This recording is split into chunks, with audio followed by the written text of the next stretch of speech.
Hi, welcome to the Gamesplainer. I'm Jeff the Gamesplainer, and today I'm gamesplaining Merv, the Heart of the Silk Road. So Merv is a 1 to 4 player game by Osprey Games.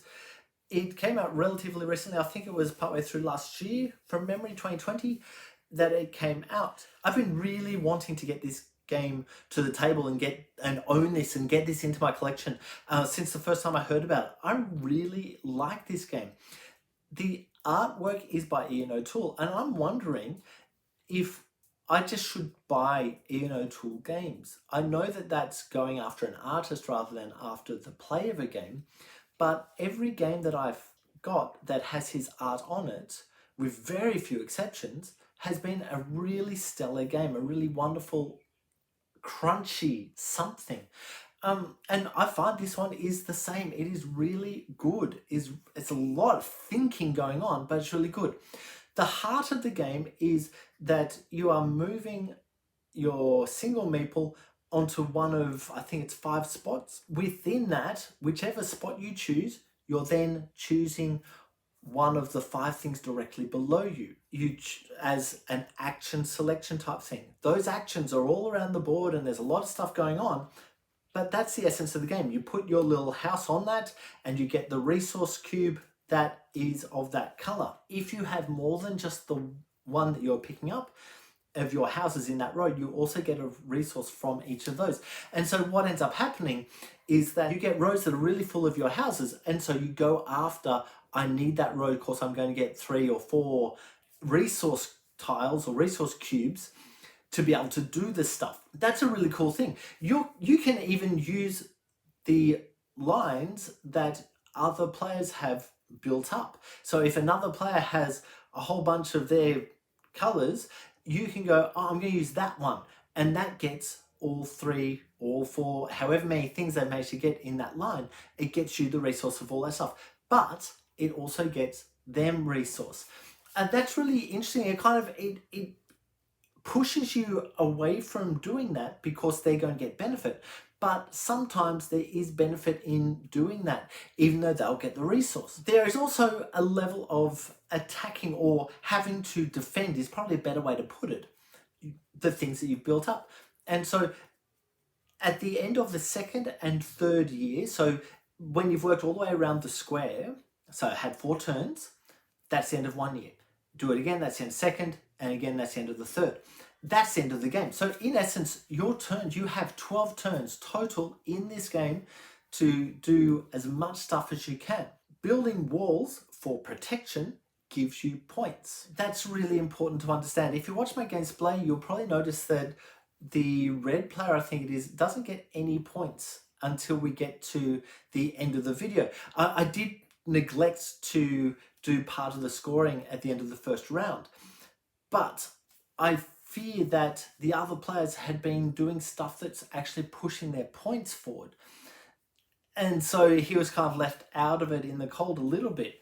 Now, each of the areas on the board, there's enough going on with them for you to be able to do a couple of the areas, but to get a real focus is really hard. What I've found is there's one spot that allows you to get cards from caravans of camels, and the more resource you spend, but you have to spend resource of the same type, the more resource you spend, the more of them you can get, as long as you can actually reach them. And it's a really funky little gameplay on, can I get the resource? At the beginning of the game, you can only get one type of resource. So you need to move along a track to be able to get further into that resource field. Because by the end of the game, you're actually getting points for having different resources. So every combination of 4, because there are only 4 resource types in there, but every combination of the 4 resources will get you 10 points. And so if you can get a whole bunch of those, that's actually a lot of points potentially sitting there waiting for you. But if you haven't managed to work along that track, you can't get the 4 resources. And so there's not a whole bunch of value in having a heap of one of the resources, because they're only worth 1 each, or 1 point each if there's only 1 resource type. If you've got 2, I think they're worth 3 points. So it's a little bit more, but it's nowhere near that 10. And so there's a real crunch on that. Then you've got the ability to get different types of good by spending these cubes. These cubes are very much, they're something, but it doesn't really matter what they are. But I'm trading the something for other somethings. And this whole idea of, that's the cultural identity of where we are, is that kind of that deep deserty, old school, I will trade this for this stuff. That whole idea of that Eastern thing is going on with this game. I really like it. There's camels. Camels. How do I pick up camels? I just have to do things that are going to go onto spots where camels are, and I'll get them in. I can then use those camels to purchase stuff in the middle of the board or to change my play order. These things are really worthwhile going after, and there's only a certain number of camels, and they just kind of gradually move their way around the board depending on how they're being used, and they eventually will end up over on this caravan and push you, enable you to get further down that line to pick up future goods, because there's a long line of them. There's another track that'll, as you move up it, you get some benefits and benefits and benefits and different benefits, and you can actually move up with a number of your markers. Just spend, and they cost these cubes as well to move up, but they allow you to, say, put a marker over onto one of your buildings that gives you a white marker, and that's kind of like a wild card, and it counts as any color that you wish. It could even count as its own color. Why would it want to count as its own color? Because there's a space where you can turn in cubes of all different colors. So white is one of the different colors that you could turn in to get some scrolls. If you have a certain number of scrolls, you get a different tile. The earlier you get that, the more choice you have. I think there's 4 from memory on each spot. So once you have 2 scrolls, you can choose one of the cards that's in the 2 pile. When you get 4, you choose one of the cards, and they give you ongoing benefits. So the earlier you can make that choice, the better off you are, because those choices actually can push you in certain directions. Or you can go, oh, I'm going this direction. This card will make it a whole bunch easier for me to do it because it'll cost me less to do the thing. There's a space down the bottom of the board that you can use to get points for something. So I think there's 4 different spots.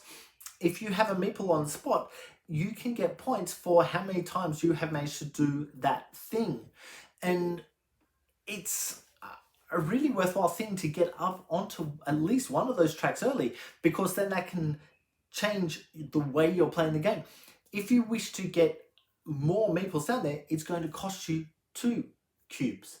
If you've got 2 guys, it's going to cost you 3 cubes. It's always going to cost you that 1 extra cube to get more meeples down there.